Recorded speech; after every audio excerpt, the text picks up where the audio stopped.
ನಮಸ್ಕಾರ ವೀಕ್ಷಕರೇ, ಲಕ್ಷ್ಮಿ ಲರ್ನಿಂಗ್ ಕ್ಲಾಸಸ್ಗೆ ಸ್ವಾಗತ. ಇಂದಿನ ವಿಡಿಯೋದಲ್ಲಿ ನಾವು ದ್ವಿತೀಯ ಸಂಕಲನಾತ್ಮಕ ಮೌಲ್ಯಮಾಪನದ ಪ್ರಶ್ನೆ ಪತ್ರಿಕೆ ಅಂದರೆ ಆಧಾರಿತ 6ನೇ ತರಗತಿಯ ವಿಜ್ಞಾನ ವಿಷಯದ ಮಾದರಿ ಪ್ರಶ್ನೆ ಪತ್ರಿಕೆ 2026. ಇಲ್ಲಿ ನಾನು ಒಂದು ಮಾದರಿ ಪ್ರಶ್ನೆ ಪತ್ರಿಕೆಯನ್ನು ಇವತ್ತು ನಾನು ನಿಮಗೆ ತಿಳಿಸ್ಕೊಡ್ತಾ ಇದ್ದೀನಿ. ಮೊದಲನೇದಾಗಿ ಇದು 40 ಅಂಕಗಳ ಪ್ರಶ್ನೆ ಪತ್ರಿಕೆ ಇದ್ದು ಸಮಯ 30 ನಿಮಿಷಗಳು ಇರುತ್ತೆ, ಅಂದರೆ 1.5 ಗಂಟೆ. ಈ ಕೆಳಗಿನ ಪ್ರಶ್ನೆಗಳಿಗೆ ಸೂಕ್ತವಾದ ಉತ್ತರವನ್ನು ಆರಿಸಿ ಬರೆಯಿರಿ. ಮೊದಲನೇ ಪ್ರಶ್ನೆ, ತಾಪವನ್ನು ಅಳೆಯಲು ಬಳಸುವ ಉಪಕರಣ.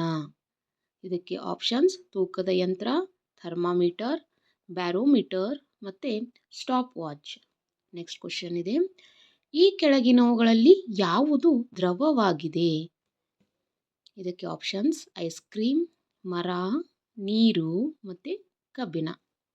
ಮೂರನೇ ಪ್ರಶ್ನೆ, ನೀರಾವಿಯು ತಂಪಾದಾಗ ಇದು ಉಂಟಾಗುತ್ತದೆ. ಆಪ್ಷನ್ಸ್ ಬಂದು ಮಂಜುಗಡ್ಡೆ, ಮಂಜು, ನೀರು ಮತ್ತು ಹಿಮ. ನಾಲ್ಕನೇ ಪ್ರಶ್ನೆ, ಯಾವ ದ್ರವವು ನೀರಿನೊಂದಿಗೆ ಬೆರೆಯುವುದಿಲ್ಲ?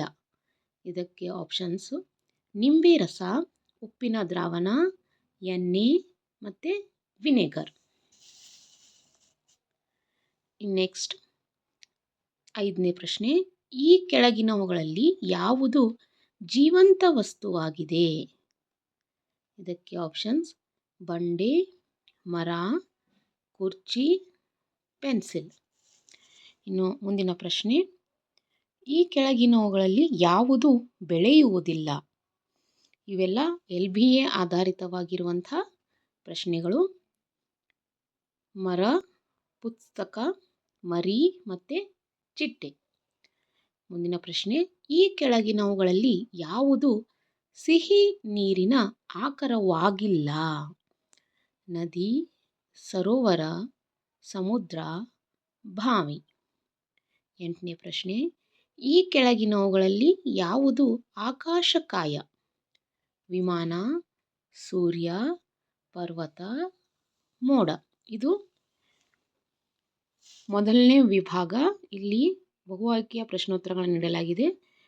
ಪ್ರತಿ ಪ್ರಶ್ನೆಗೂ 1 ಅಂಕ. 8 ಪ್ರಶ್ನೆಗಳಿವೆ, ಹಾಗೆಯೇ 8 ಅಂಕ. ಮೊದಲನೇ ವಿಭಾಗದಲ್ಲಿ 8 ಅಂಕಗಳನ್ನು ನೀಡಲಾಗಿದೆ. ಇನ್ನು ಎರಡನೇ ವಿಭಾಗ, ಈಗ ಇದು ಎರಡನೇ ವಿಭಾಗ. ಬಿಟ್ಟ ಸ್ಥಳವನ್ನು ಸೂಕ್ತ ಪದಗಳಿಂದ ತುಂಬಿರಿ ಅಂತ ಇದೆ. ಇಲ್ಲಿ ಒಂದು ಪ್ರಶ್ನೆಗೆ 1 ಅಂಕ, ಹಾಗೆಯೇ 5 ಪ್ರಶ್ನೆಗಳಿವೆ, ಒಟ್ಟು 5 ಅಂಕಗಳು. ನೋಡಿ, ಮೊದಲನೇ ಪ್ರಶ್ನೆ ಹೇಗಿದೆ, ಆರೋಗ್ಯವಂತ ವಯಸ್ಕ ಮಾನವ ದೇಹದ ಸಾಮಾನ್ಯ ತಾಪ ಡ್ಯಾಶ್ ಆಗಿದೆ. ಇಲ್ಲಿ ಆಪ್ಷನ್ಸ್ ಅಂದರೆ ಆಯ್ಕೆಗಳು ಇರೋದಿಲ್ಲ, ಇವರೇ ಉತ್ತರವನ್ನು ಬರೀಬೇಕು. ನೆಕ್ಸ್ಟ್, ಮೊಸರಿನಿಂದ ಬೆಣ್ಣೆಯನ್ನು ಹೊರತೆಗೆಯಲು ಡ್ಯಾಶ್ ವಿಧಾನವನ್ನು ಬಳಸಲಾಗುತ್ತದೆ. ಮುಂದಿನ ಪ್ರಶ್ನೆ, ಬೀಜದೊಳಗಿನ ಸಣ್ಣ ಡ್ಯಾಶ್ ಸಸ್ಯವಾಗಿ ಬೆಳೆಯುತ್ತದೆ. 12ನೇ ಪ್ರಶ್ನೆ, ಗಾಳಿಯಲ್ಲಿ ಅತಿ ಹೆಚ್ಚಿನ ಪ್ರಮಾಣದಲ್ಲಿ ಅನಿಲವಿದೆ. 13ನೇ ಪ್ರಶ್ನೆ, ಭೂಮಿಯ ಭ್ರಮಣಾವಧಿ ಡ್ಯಾಶ್ ಆಗಿದೆ.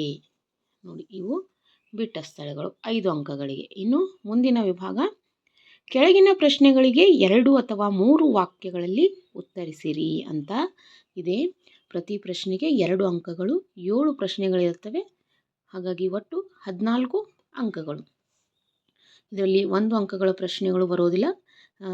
ಇದು ಬಿಟ್ಟ ಸ್ಥಳ ಹಾಗೆಯೇ ಬಹು ಆಯ್ಕೆಯ ಪ್ರಶ್ನೋತ್ತರಗಳಲ್ಲಿ ಎಲ್ಲ ಪ್ರಶ್ನೆಗಳು ಕವರ್ ಆಗಿರುತ್ತೆ. ಹಾಗಾಗಿ ಈಗ 2 ಅಥವಾ 3 ವಾಕ್ಯಗಳಲ್ಲಿ ಬರುವಂಥ ಪ್ರಶ್ನೆಗಳು.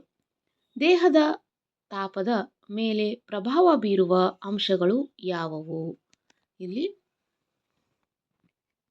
2-3 ವಾಕ್ಯಗಳಲ್ಲಿ ಉತ್ತರಿಸುವಂಥ ಮೊದಲನೇ ಪ್ರಶ್ನೆ ಇದು. ನೆಕ್ಸ್ಟ್, ಘನೀಕರಣ ಎಂದರೇನು? ಮುಂದಿನ ಪ್ರಶ್ನೆ, ಆವಿಕರಣ ಮತ್ತು ಸೂಸುವಿಕೆ ಎಂದರೇನು? ನೆಕ್ಸ್ಟ್, ಬಡಿಯುವಿಕೆ ಎಂದರೇನು? ಇದನ್ನು ಯಾವ ಸಂದರ್ಭದಲ್ಲಿ ಬಳಸುವರು?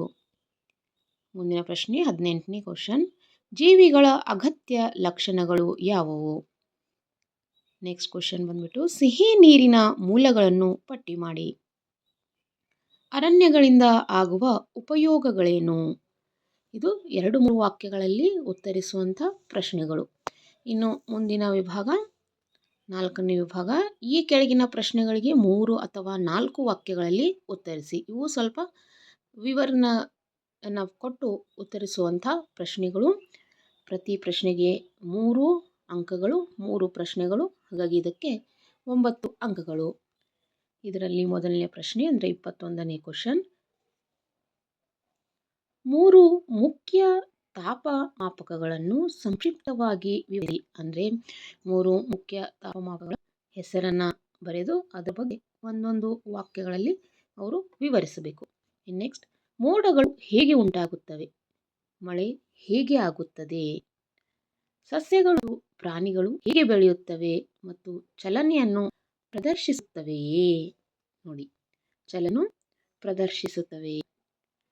ಇನ್ನು ಕೊನೆಯ ವಿಭಾಗ. ಈ ಕೆಳಗಿನ ಪ್ರಶ್ನೆಗೆ 4-5 ವಾಕ್ಯ ಅಂತ ಇದೆ, ಉತ್ತರಿಸಿ. ಸೌರವ್ಯೂಹದ ಅಂದವಾದ ಚಿತ್ರ ಬರೆದು ಗ್ರಹಗಳನ್ನು ಗುರುತಿಸಿರಿ. ಇಲ್ಲಿ ಒಂದು ಡೈಗ್ರಾಮ್ ಇದೆ. ಸೌರವ್ಯೂಹದ ಚಿತ್ರ ಬರೆದು ಎಲ್ಲ ಗ್ರಹಗಳನ್ನು ಅವರು ಇದಕ್ಕೆ 4 ಅಂಕಗಳು. ಇದು 6ನೇ ತರಗತಿಯ LBA ಆಧಾರಿತ ಒಂದು ಮಾದರಿ ಪ್ರಶ್ನೆ ಪತ್ರಿಕೆ. ಒಟ್ಟು 40 ಅಂಕಗಳ ದ್ವಿತೀಯ ಸಂಕಲನಾತ್ಮಕ ಪರೀಕ್ಷೆಯ ಒಂದು ಮಾದರಿ ಪ್ರಶ್ನೆ ಪತ್ರಿಕೆ. ಹಾಗೆಯೇ ಈ ವಿಡಿಯೋದ ಕೊನೆಯಲ್ಲಿ ನಾನು ಈ ಮಾದರಿ ಪ್ರಶ್ನೆ ಪತ್ರಿಕೆಯ ಮಾದರಿ ಉತ್ತರಗಳನ್ನು ನೀಡಿರ್ತೇನೆ, ನೀವು ನೋಡ್ಕೋಬೋದು. ಈ ಮಾಹಿತಿ ತಮ್ಮೆಲ್ಲರಿಗೂ ಇಷ್ಟ ಆಗಿದ್ದರೆ ಶೇರ್ ಮಾಡಿ, ಲೈಕ್ ಮಾಡಿ, ಹಾಗೆಯೇ ಸಬ್ಸ್ಕ್ರೈಬ್ ಮಾಡೋದನ್ನು ಮರಿಬೇಡಿ. ಧನ್ಯವಾದಗಳು.